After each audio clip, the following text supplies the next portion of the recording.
तो आज हम बात कर रहे हैं कॉरपोरेट फ्रॉड की। लेकिन इसमें एक ट्विस्ट है। हम दो बिल्कुल अलग किस्म के धोखों को देखने जा रहे हैं।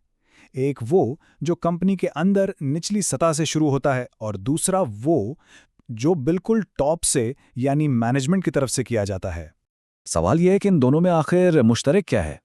देखें, हैं तो दोनों ही फ्रॉड, कंपनी को नुकसान पहुंचाने के लिए, लेकिन इनके काम करने का तरीका और इनके पीछे की वजह बिल्कुल अलग है।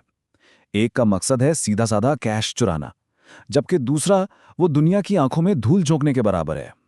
तो इसे इस तरह से देखें, एक तरफ है मुलाजमीन का फ्रॉड, जहां मकसद है सीधा कंपनी के कैश पर हाथ साफ करना, और दूसरी तरफ है मैनेजमेंट का फ्रॉड, जहां मकसद सरमायाकारों और आम लोगों को गुमराह करना है। दोनों बिल्कुल अलग कहानियां हैं। चलें पहले मुलाजमीन के फ्रॉड से शुरू करते हैं। अच्छा, तो आज हम इन पॉइंट्स को कवर करेंगे। पहले हम कॉर्पोरेट फ्रॉड के दो चेहरों को समझेंगे, फिर पेरोल फ्रॉड यानी अंदरूनी काम की बात करेंगे, उसके बाद असासों के फ्रॉड पर आएंगे, फिर कुछ हकीकी दुनिया के स्कैंडल्स देखेंगे और आखिर में इखलाकियात पर बात करके इसे खत्म करेंगे। तो चलिए शुरू करते हैं पेरोल फ्रॉड से, यानी वो अंदर का काम। आखिर ये होता कैसे है?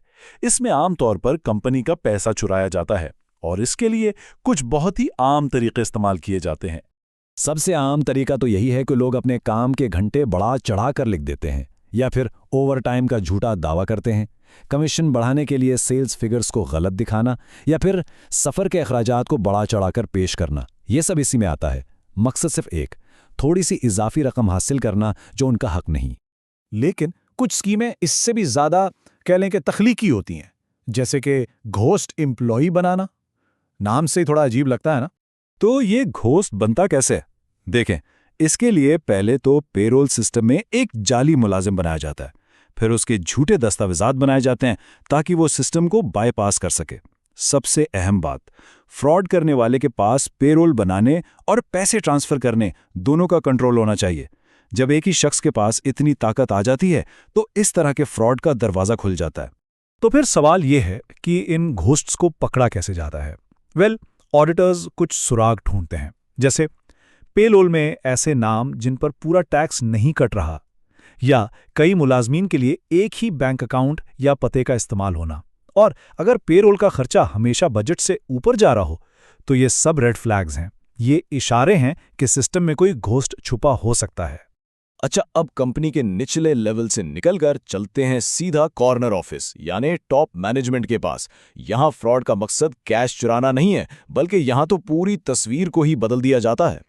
इस चीज को कहते हैं अर्निंग्स मैनेजमेंट। मतलब अकाउंटिंग के कानून में जो थोड़ी बहुत गुंजाइश होती है ना, उसका नाजायज फायदा उठाना ताकि कंपनी की मालियाती रिपोर्ट असल से कहीं बेहतर दिखाई दे। ये भी फ्रॉड की ही एक किस्म है। तो यहां मुहर्रिक क्या है? जैसा कि इस कॉल में बताया गया है, यहां बराह-रास्त कैश नहीं चुराया जा रहा, बल्कि कंपनी की कारकर्दगी को अच्छा दिखाकर बड़े बड़े बोनस हासिल करना, स्टॉक की कीमत बढ़ाना या फिर अपनी नौकरी को महफूज बनाना, ये असल मकसद होता है। चलें इसकी एक क्लासिक मिसाल देखते हैं। फर्ज करें एक कंपनी ने अपने ट्रक की मरम्मत पर $50,000 खर्च किए। आम हालात में ये पूरा खर्चा उसी साल की किताबों में लिखा जाएगा, जिससे इस साल का मुनाफा कम हो जाएगा। लेकिन फ्रॉड में क्या होता है? इसी खर्चे को कैपिटल इंप्रूवमेंट कहकर 5 सालों में तकसीम कर दिया जाता है। इसका नतीजा, इस साल कंपनी का मुनाफा कागजों पर बहुत ज्यादा नजर आता है, जबकि हकीकत बिल्कुल अलग है। इसके अलावा भी कई तरीके हैं, जैसे कंपनी के असासों की मुफीद जिंदगी को कागजों पर बढ़ा देना, या फिर उसकी सैल्वेज वैल्यू यानी इस्तेमाल के बाद की कीमत को ज्यादा दिखाना। इससे सालाना फरसूदगी का खर्चा कम हो जाता है। और कुछ खर्चे जैसे मार्केटिंग, जिन्हें फौरन रिकॉर्ड करना चाहिए, उन्हें भी कैपिटलाइज कर दिया जाता है। इन सब का मकसद एक ही होता है, कंपनी के मुनाफे को असल से बेहतर दिखाना। और ये सब सिर्फ किताबी बातें नहीं हैं। हकीकत में इसी किस्म की अर्निंग्स मैनेजमेंट ने तारीख के कुछ सबसे बड़े कॉरपोरेट स्कैंडल्स को जन्म दिया है।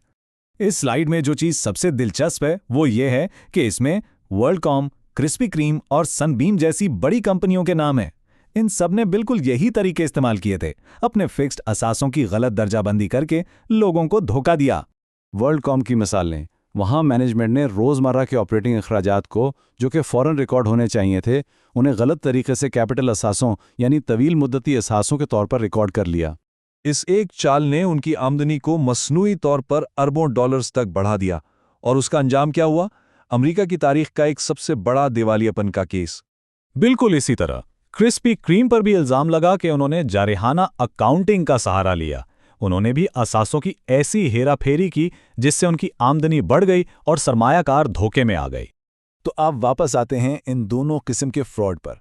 एक तरफ सीधी सादी चोरी, दूसरी तरफ एक पेचीदा धोखा। चलें इन दोनों का मुवाजना करते हैं और देखते हैं कि इसका असल मतलब क्या है। ये टेबल दोनों के दरमियान बुनियादी फर्क को बहुत अच्छी तरह वाज़े करता है। देखें, पेरोल फ्रॉड आमतौर पर कोई मुलाजिम करता है बराह रास्त पैसों के लिए, जबकि फिक्स असासा फ्रॉड टॉप मैनेजमेंट करती है और उनका मकसद बिलवास्ता फ़ायदे जैसे बोनस या मुलाजमत का तहफ़्फ़ुज़ हासिल करना होता है। एक चोरी का जुर्म है तो दूसरा धोखे का।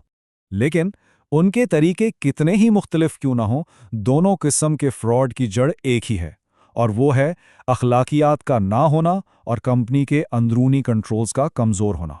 जब ये दोनों चीज़ें कमज़ोर पड़ती हैं तो फ्रॉड के लिए रास्ता खुल जाता है। तो आखिर में ये सवाल रह जाता है, जब आदाद और शुमार पर से ही एतमाद उठ जाए तो पीछे बचता क्या है? स्कीम चाहे कैश को निशाना बनाए या कंपनी की साख को, लेकिन आखिरी और सबसे बड़ा शिकार हमेशा एतमाद ही होता है। और एतमाद ही किसी भी कंपनी का सबसे कीमती और सबसे नाजुक असासा होता है।